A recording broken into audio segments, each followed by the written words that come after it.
दोस्तों, अगर आप भी एक ऐसा बिजनेस शुरू करने की सोच रहे हैं जिसमें काफी अच्छी कमाई हो और लागत भी काफी कम हो, तो आप बेबी कॉर्न का बिजनेस शुरू कर सकते हैं। सबसे बड़ी बात है कि इस बिजनेस को शुरू करने के लिए ज्यादा इन्वेस्टमेंट की जरूरत नहीं पड़ेगी। आप मात्र 15,000 रुपए के लागत से इस हाई डिमांड वाले बिजनेस को शुरू कर सकते हैं और आप इससे काफी अच्छी कमाई भी कर सकते हैं। आज के समय में मार्केट में बेबी कॉर्न की मांग काफी अधिक होती है। इसका यूज सलाद, पिज्जा, पास्ता जैसे कई खाने के चीजों में किया जाता है। बेबी कॉर्न न केवल खाने में स्वादिष्ट होती हैं, बल्कि सेहत के लिए भी काफी फायदेमंद मानी जाती है। बेबी कॉर्न की फसल को एक साल में 3 से 4 बार उगाया जा सकता है। इससे बेबी कॉर्न की फसल को उगाकर बहुत अच्छी कमाई की जा सकती है। तो आज की इस वीडियो में चलिए जानते हैं बेबी कॉर्न बिजनेस के बारे में पूरी जानकारी। तो बेबी कॉर्न की खेती के लिए सबसे पहले आपके पास जमीन होनी चाहिए। अगर आपके पास खुद की जमीन नहीं है तो भी आप जमीन को लीज पर लेकर बेबी कॉर्न की खेती कर सकते हैं। इसकी खेती के लिए बीज की प्रजाति का खास आपको ध्यान रखना होगा। आज के समय में मार्केट में बेबी कॉर्न के कई बीज मौजूद हैं। आप इनमें से किसी भी एक प्रकार के बेबी कॉर्न की बीज को खेती के लिए खरीद सकते हैं। बेबी कॉर्न की बीज खरीदने के बाद इसकी खेती के लिए खेत आपको 3 से 4 बार अच्छे से जुताई करने के बाद 2 से 3 बार इसमें आपको सुहागा चलाना होगा। इससे खेत की मिट्टी मुलायम हो जाएगी। ऐसे करके आप किसी भी खेत में बेबी कॉर्न की खेती कर सकते हैं।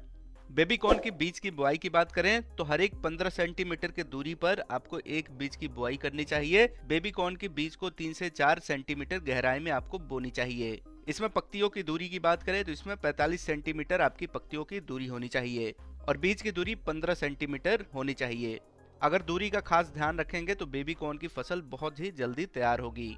बेबी कॉर्न की फसल को तैयार होने में लगभग 45 से 50 दिन का समय लगता है। बेबी कॉर्न की खेती में जब मक्का 1 से 3 सेंटीमीटर लंबा हो जाता है और सिल्क आने के 1 से 3 दिन के अंदर इसकी कटाई की जा सकती है। और सबसे बड़ी बात है कि बेबी कॉर्न की फसल में आपको डबल फायदा मिलता है, क्योंकि बेबी कॉर्न तोड़ने के बाद बाकी बचे हुए पौधों को पशुओं के चारा के रूप में काम आ सकता है। ऐसे में आप बेबी कॉर्न के पौधों को चारा के लिए भी बेचकर अच्छी कमाई कर सकते हैं। अगर आप बेबी कॉर्न की खेती करना चाहते हैं लेकिन इसकी खेती के लिए आपके पास अधिक पैसे नहीं हैं, तो आपको परेशान होने की बिल्कुल भी जरूरत नहीं है। ऐसे में सरकार भी आपकी मदद करेगी। सरकार बेबी कॉर्न और मक्के की खेती के लिए किसानों को बढ़ावा दे रही है। ऐसे किसान जिनके पास इसकी खेती के लिए पैसे नहीं है, वो लोग कम ब्याज पर लोन लेकर भी बेबी कॉर्न की खेती कर सकते हैं। वैसे तो बेबी कॉर्न की खेती के लिए आपको ज्यादा पैसों की जरूरत नहीं पड़ेगी। बेबी कॉर्न की खेती आप मात्र 15,000 रुपए के लागत से शुरू कर सकते हैं। अगर आप जमीन को लीज पर लेते हैं तो थोड़ा अधिक पैसा लग सकता है, लेकिन अगर आपकी खुद की जमीन है तो इसमें 15,000 रुपए से ज्यादा की लागत नहीं आएगी। एक बार बेबी कॉर्न की खेती में 15,000 रुपए इन्वेस्ट करके आप इससे कम 1 लाख रुपए से भी अधिक का मुनाफा कमा सकते हैं। तो दोस्तों, बेबी कॉर्न का जो बिजनेस है ये बहुत ही प्रॉफिटेबल बिजनेस है। हालांकि बेबी कॉर्न को बेचने के लिए कोई व्यवस्थित सप्लाई चेन नहीं है, तो बेबी कॉर्न को बेचने के लिए आपको थोड़ी सी मेहनत करनी पड़ सकती है। लेकिन इन सब परेशानियों के बावजूद भी मार्केट में इसकी डिमांड हमेशा बनी रहती है और आने वाले समय में भी बेबी कॉर्न की डिमांड बढ़ने वाली है।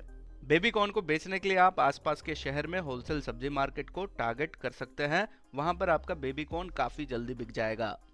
तो ऐसे में आप मात्र 15,000 रुपए के लागत से बेबी कॉर्न के बिजनेस को शुरू करके लाखों की कमाई कर सकते हैं। तो उम्मीद करते हैं कि यह जानकारी आपको काम की लगी है। ऐसे और बिजनेस आइडिया के लिए इस चैनल को सब्सक्राइब करें।